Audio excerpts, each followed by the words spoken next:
A Victorian Thanksgiving, history, recipes, and more. You're watching Cultured Elegance. Be sure to like, subscribe, and share. Although the first Thanksgiving is often remembered as a shared feast between the Plymouth colonists and the Wampanoag in 1621, the modern Thanksgiving holiday included many of the traditions we celebrate today, has a much later Victorian origin. For more than 200 years, individual colonies and states observed days of Thanksgiving, usually in response to a good harvest or a particular event. But there wasn't a single nationwide celebration. It wasn't until the persistent campaign of Sarah Josepha Hale, the author of Mary Had a Little Lamb, that Thanksgiving became a national holiday. Hale spent years writing letters to presidents and politicians, urging them to make Thanksgiving a regular national observance. Her efforts paid off when President Abraham Lincoln, seeking to unite the country during the Civil War, proclaimed Thanksgiving a national holiday. The first official national celebration took place on November 26, 1863. Lincoln hoped that Thanksgiving would offer Americans a chance to give thanks and help heal the wounds of the nation caused by the war. The customs and traditions associated with Thanksgiving, many of which are still practiced today, started taking shape during the Victorian era.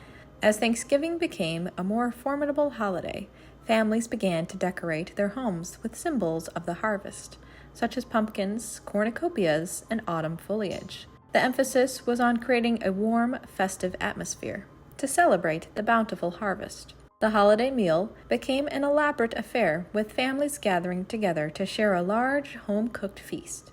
The meal was often served on the finest china, with tables decorated to reflect the season, and some families even created a special children's table that featured bright decorations, games, and kid-friendly treats to keep the younger guests entertained. Football also started to become intertwined with Thanksgiving traditions in the 1890s, when professional and college football games began to be scheduled for the holiday. As sports rivalries grew in popularity, the Thanksgiving Day football game became a fixture in many communities, with major cities and universities hosting high-profile games that would be broadcast to a wider audience. The Thanksgiving dinner itself evolved to include many of the same dishes that are now considered staples of the holiday meal. Roast turkey became the centerpiece of the table, often accompanied by side dishes such as mashed potatoes, stuffing or dressing, cranberry sauce, and vegetables. Pumpkin pie, apple pie, and other seasonal desserts also became key elements of the meal. These dishes, many of which are linked to the harvest season, have remained consistent over the years, forming the familiar menu we associate with Thanksgiving today. In addition to these culinary and decorative traditions, the Victorian era also emphasized the values of family, togetherness, gratitude, and charity, all of which have become central to the modern observance of Thanksgiving. While the origins of Thanksgiving are rooted in early American history and indigenous cultures, the holiday as we know it now, with its focus on family, food, and national unity, owes much to the cultural influence of the Victorian era. According to an article from 1897 by the New York Tribune entitled "Thanksgiving Day, a Happy Time When Family Circles Are Reunited," it is asserted by many that the first Thanksgiving Day in America was not established by the Pilgrims, but by the Church of England. It is said to have been celebrated just off the coast of Maine in 1607. A chaplain by the name of Seymour preached the sermon. 13 years later, the Mayflower reached Plymouth. For a long time, the observance of Thanksgiving Day was an annual custom belonging almost exclusively to the northern states of the Union. But now, the observance knows no north, south, east, nor west. It is a good day to lay aside and forget all differences, and to keep in one's heart only the tenderness and sunshine out of which the lips and eyes will make such loving smiles and glances. The exchange of Thanksgiving souvenirs is almost as universal now as that of birthday and Christmas remembrances. and really, the occasion is very fitting for such a custom. Thanksgiving souvenirs should not be elaborate, but appropriate and suggestive of the merry occasion. Autumn leaves and flowers form beautiful adornments for the dining table and dining room, the halls and parlors, and only the rich autumn colors of red and russet, tan and gold and brown should be allowed to be seen at the great autumn carnival of the year. A big splendid golden pumpkin, decorated with vines about its base, makes a fine centerpiece for a Thanksgiving dinner table.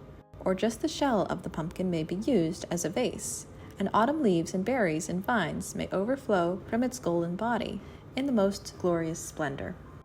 It is a happy custom now for Thanksgiving evening to be filled up with merry informal games and dances, in which old and young may both join with equal propriety. Any of the games played during the holidays and on birthdays and social occasions are perfectly suitable for Thanksgiving night, and proverbs, buzz, storytelling, the memory game, and others of similar nature will afford any amount of fun and pleasure to young and old.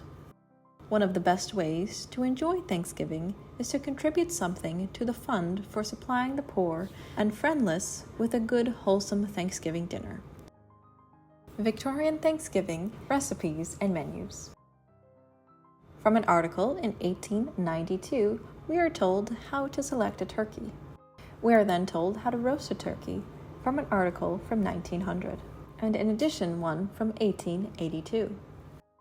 To stuff a turkey, you may soak baker's bread in water and milk for 15 minutes or till soft. Add a pinch of salt, a piece of butter, little pepper, and 1 or 2 tablespoons of turkey seasoning.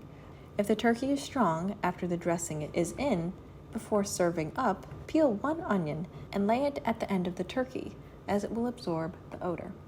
This recipe, from 1900, says to mix thoroughly a quart of stale bread, very finely grated, the grated rind of a lemon, 1/4 of an ounce of minced parsley and thyme, 1 part thyme, 2 parts parsley, and pepper and salt to season. Add these to 1 unbeaten egg and 1/2 cup of butter. Mix all well together and moisten with hot water or milk. Other herbs than parsley or thyme may be used if preferred, and add a little onion, finely minced, and these proportions may be increased when more is required. Sweet potatoes for roast turkey would better be glazed, though plain, baked are also acceptable. To glaze, first boil them, peel, dip in melted butter, roll in sugar, and sauté in butter.